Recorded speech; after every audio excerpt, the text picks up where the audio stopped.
In today's video, I'm going to teach you how to sign up to Expensify.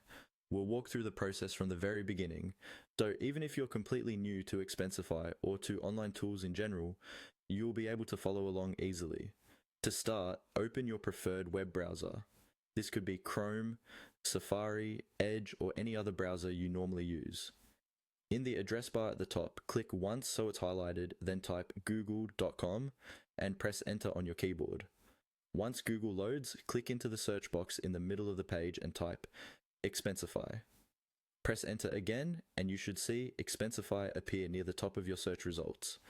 It will usually be the official site with a link that simply says Expensify. Go ahead and click that result to open the Expensify homepage. When the Expensify website loads, take a second to let everything appear on your screen. At the top right corner of the page, you'll see an option labeled Sign In. Even though you're creating a new account, this is still the button you want to click. Many websites use the same sign-in area for both logging in and signing up, and Expensify is one of them. So move your cursor to the top right and click on Sign In.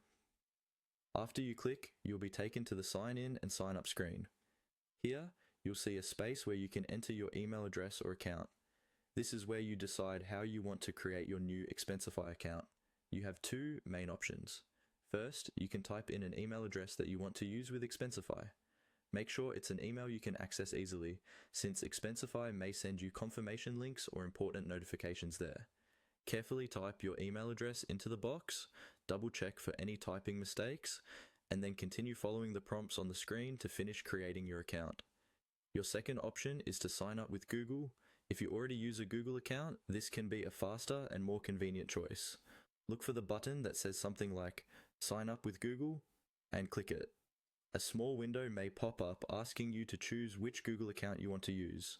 Select the correct one and then allow Expensify to connect to that account if prompted.